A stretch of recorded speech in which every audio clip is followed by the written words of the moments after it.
कहानी की शुरुआत होती है एक कपल से जिनका नाम रिच और हैली है, जो कि चैलेंज करके ऊपर चढ़ाई कर रहे होते हैं, जिसमें रिच तो जीत जाता है लेकिन हैली वहीं फंसी रहती है। तभी उसका पैर फिसल जाता है और वह रिच से मदद के लिए भी कहती है, लेकिन रिच उसे अपने आप चढ़ने को कहता है।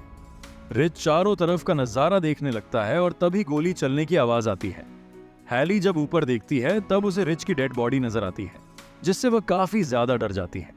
तभी अचानक से कोई उसे काफी तेजी से ऊपर खींचने लगता है, जिससे हैली जल्दी जल्दी चाकू से रस्सी काट देती है, जिससे वह सीधे रिच की बॉडी के पास गिरती है और वहां से भागने लगती है।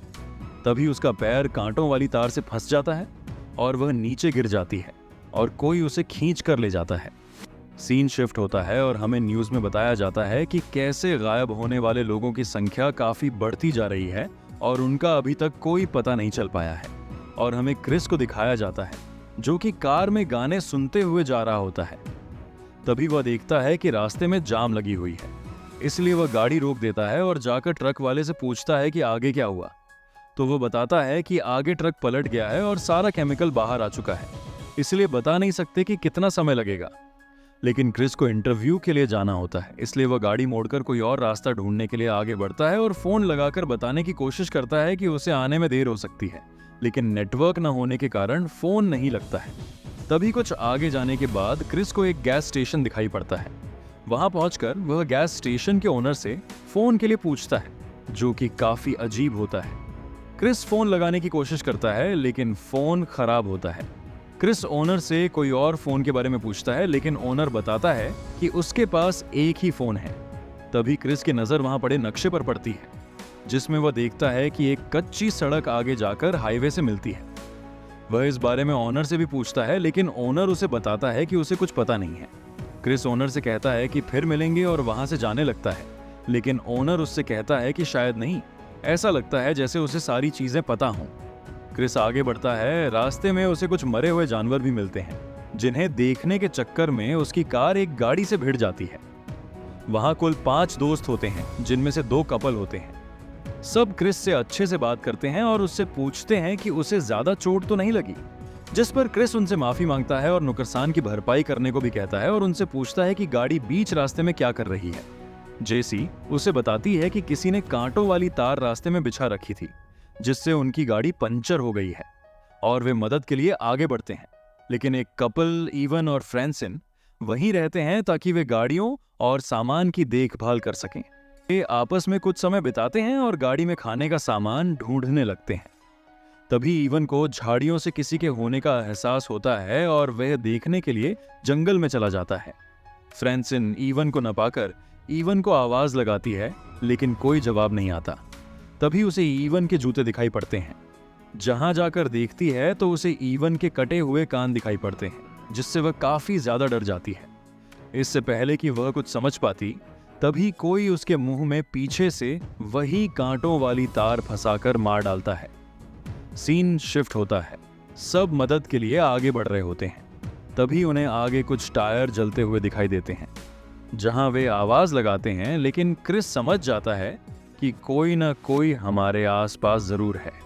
वह सबको चुपचाप आगे बढ़ने को कहता है। काफी दूर चलने के बाद उन्हें एक घर दिखाई देता है। जगह जाकर वे आवाज लगाते हैं, लेकिन कोई नहीं होता, जिससे वे घर के अंदर जाते हैं और वहां देखते हैं कि यह घर काफी अजीब है। चारों तरफ सामान बिखरा होता है, म्यूजिक चल रही होती है, बहुत सारी गाड़ियों की चाबियां पड़ी होती हैं, जहां काफी अच्छे अच्छे खिलौने भी रखे होते हैं। वे समझ जाते हैं कि यहाँ जरूर कुछ गड़बड़ है। जब कार्ली वॉशरूम के लिए जाती है, तब वह देखती है कि वहां बहुत सारे इंसानों के जबड़े रखे होते हैं। क्रिस जब फरीज खोलकर देखता है तो उसके पैरों के नीचे से जमीन खिसक जाती है, क्योंकि फरीज में सिर्फ इस इंसानों का मांस रखा होता है। जेसी को वहीं कांटों वाली तार नजर आती है, जिससे सब वहां से भागने की कोशिश करते हैं। तभी वे देखते हैं कि वही राक्षस जैसे दिखने वाले नरभक्षी वहां आ जाते हैं, जिससे उन्हें वहीं छिपना पड़ता है। नरभक्षी फ्रैंसिन की बॉडी को क्रिस के सामने ही फेंक देता है, जो कि बेड के नीचे छिपे होते हैं। इसे देखकर उनकी हालत खराब हो जाती है, लेकिन कैसे भी वे शांत रहते हैं। नरभक्षी फ्रैंसिन की बॉडी को काटने लगते हैं और सब कुछ खत्म हो जाने के बाद वे सब आराम करने लगते हैं। तभी मौका पाते ही वहां से निकलने की कोशिश करते हैं, लेकिन तभी एक नरभक्षी उन्हें देख लेता है और वे उनका पीछा करने लगते हैं। कुछ दूर जाने के बाद उन्हें बहुत सारी गाड़ियां नजर आती हैं। ये उन्हीं लोगों की गाड़ियां होती हैं जो मारे जा चुके थे। तभी वहां वही नरभक्षी आ जाते हैं। क्रिस उन्हें बताता है कि हम उन नरभक्षियों की गाड़ी लेकर यहाँ से भाग सकते हैं, क्योंकि वही एक गाड़ी है जिसका इंजन स्टार्ट है। इसलिए क्रिस एक प्लान बनाता है कि वह उन्हें गुमराह करने के लिए दूसरी दिशा में भागेगा, और जब नरभक्षी उसका पीछा करने लगें तो वे गाड़ी लेकर भाग जाएं। और क्रिस वैसा ही करता है, लेकिन एक नरभक्षी क्रिस के पैर में गोली मार देता है, जिससे प्लान फेल हो जाता है। इसलिए स्कॉट उन्हें गुमराह करने के लिए दूसरी दिशा में भागने लगता है, जिससे वे मौका पाते ही गाड़ी लेकर निकल जाते हैं।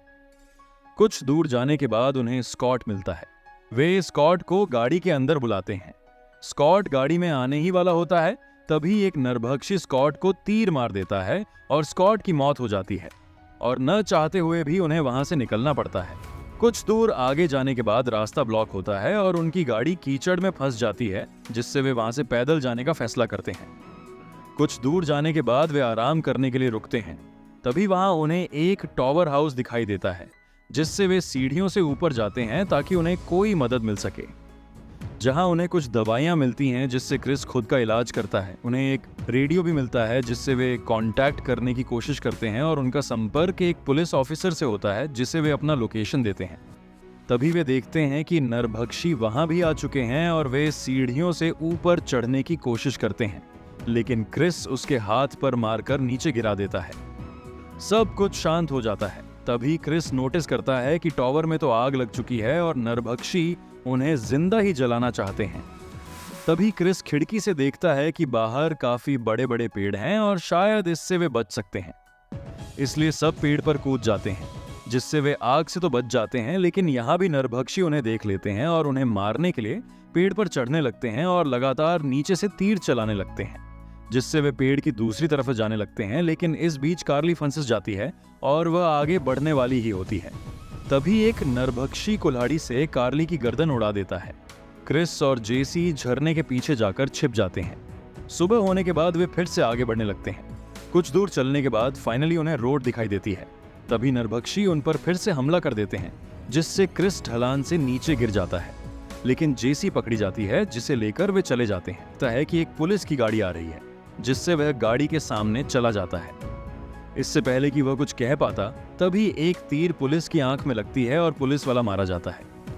क्रिस जल्दी से गाड़ी के नीचे छिप जाता है। नरभक्षी जब आकर क्रिस को गाड़ी के नीचे ढूंढता है, तब वह गाड़ी के नीचे नहीं होता है, जिससे नरभक्षी पुलिस वाले को गाड़ी में रखता है और वहां से जाने लगता है। लेकिन क्रिस गाड़ी के नीचे छिपकर उसके साथ चला जाता है। वहीं दूसरी तरफ नरभक्षी जेसी को पूरी तरह बांध चुके होते हैं और उसे मारने वाले ही होते हैं। तभी बाहर गाड़ी की आवाज सुनकर वह रुक जाता है और जाकर बॉडी अंदर लाता है और फिर से जेसी को मारने के लिए आगे बढ़ता है। तभी नरभक्षी देखता है कि दरवाजे पर आग लग गई है और क्रिस गाड़ी लेकर सीधा अंदर चला जाता है और नरभक्षी पर हमला कर देता है। इस लड़ाई में क्रिस नरभक्षी के सीने में एक खंजर घुसा देता है और जेसी को जाकर छुड़ाने लगता है। लेकिन तभी एक नरभक्षी क्रिस का गला दबाकर मारने लगता है। तभी जेसी एक तीर नरभक्षी के सिर में घुसा देती है। ऐसे करके वे सारे नरभक्षियों को मार गिराते हैं।